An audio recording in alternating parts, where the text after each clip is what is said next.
Welcome back to AI Today. I'm your host, Dr. Alan Badeau. Thank you for being here. This week, we're talking about hackers using artificial intelligence to gain an advantage and really just wreak havoc on our lives a little bit more. We are very, very lucky to welcome back Mr. Bruce Schneier.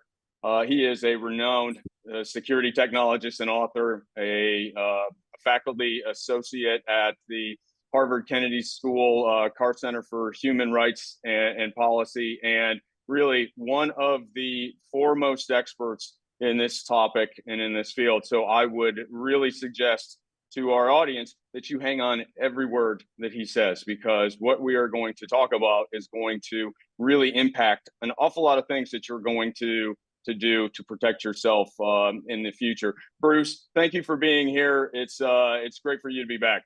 Thanks for having me again.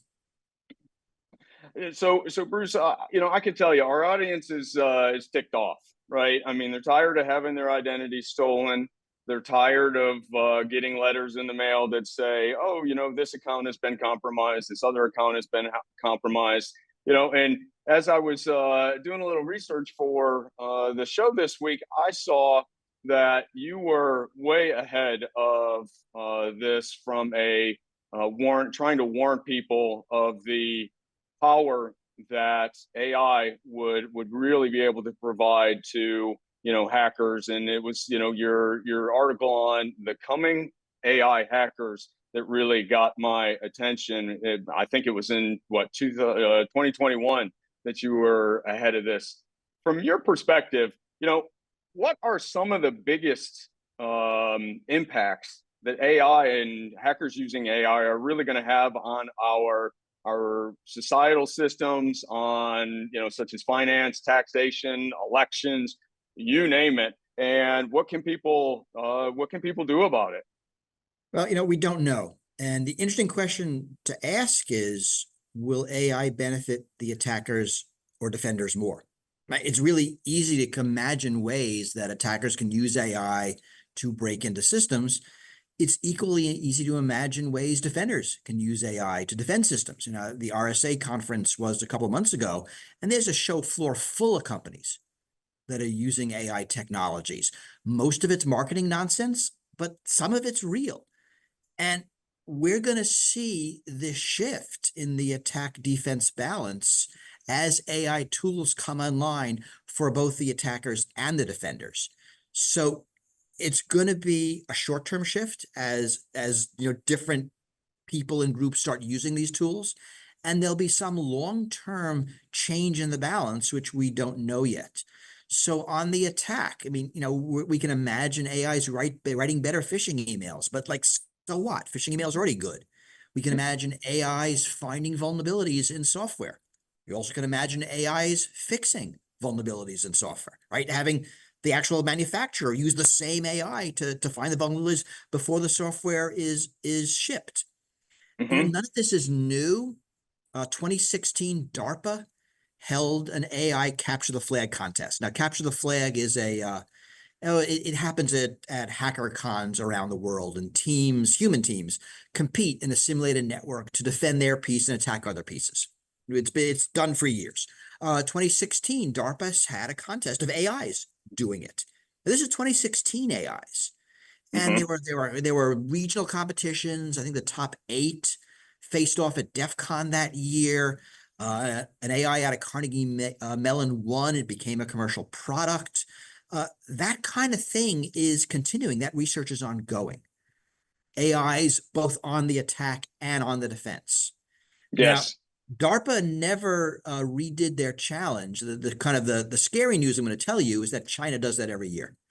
It is called robot hacking games, and we don't have a lot of details of what's done there, but that AI capture the flag, attack and defend is something that they are pushing research in at a rate that we're not in the United States. So that's a little scary right there. That is. But, we don't know. My guess is that in the near term, AI helps the defender more, right? You're already being attacked with computer speeds. AI gives you the ability to defend the computer speeds. And there's some really clever startups that are integrating AI technology into cybersecurity. Adoption is going to be a problem. I mean, all the inertia that we see in organizations are going to be a problem. But my guess is that in the next 5 or so years, AI helps the defender more than the attacker. So that's good news in kind of a sea of bad news. Yeah, you're right about that, because the bad news just keeps hitting, it seems, every day.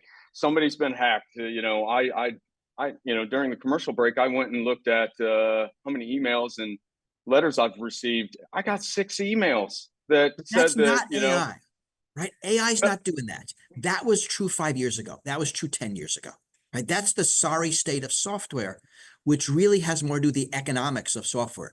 We're not willing to pay for secure software. The market doesn't reward it. Regulation doesn't require it, so we don't get it, right? yeah, AI doesn't fix that problem, right? AI changes some of the economics, but if you want that fixed, that's a policy fix. That is not a tech fix. yes, that's exactly right, and that's where I was going to go from that perspective.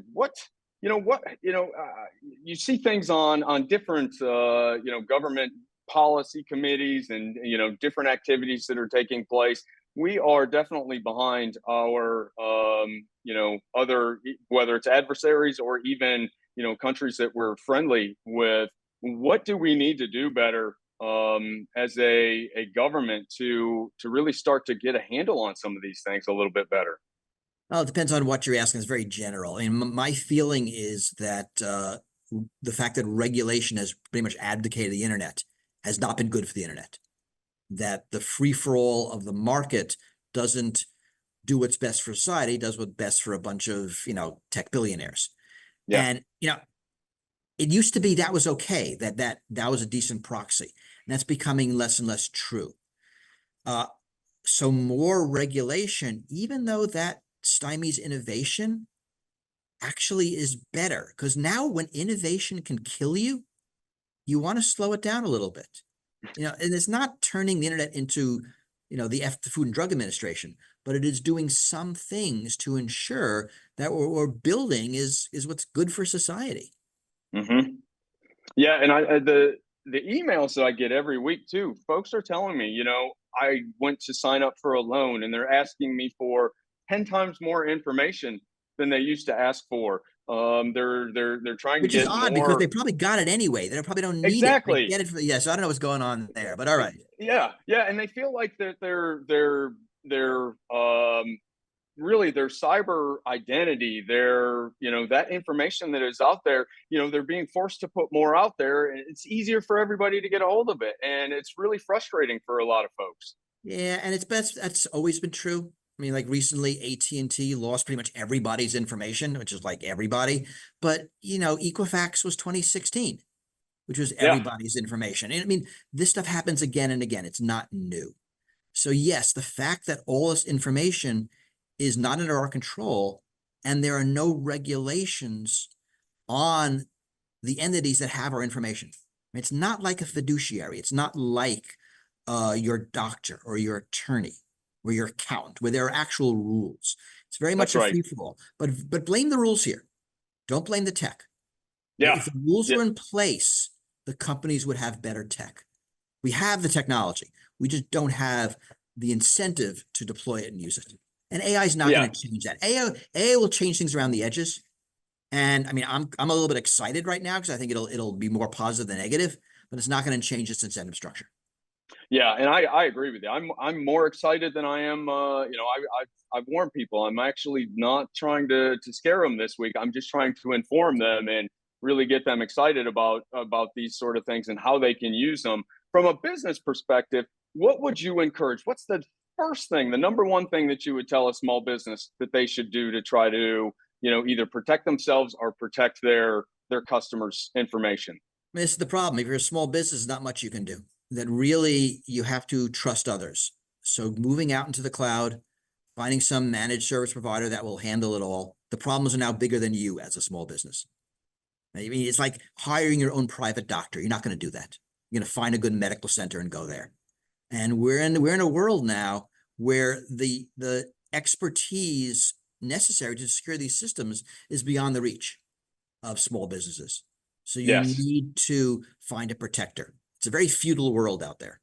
It is. That's exactly right. And I talk about the convergence of technologies all the time, and from AI and cybersecurity, I think that is one of those areas that is, that's a marriage made in heaven right there. Or Because something. I don't know about that oh, metaphor, but go whatever you yeah, like. it's something, right? It's something. But it really is, into the future. I think you are going to see, our cybersecurity experts have AI that's going to be sitting right next to them or on that interface that's going to help And them that's going to be throughout that true process. for every expert. Attorneys will have that. Accountants will have that. I mean, you will have that.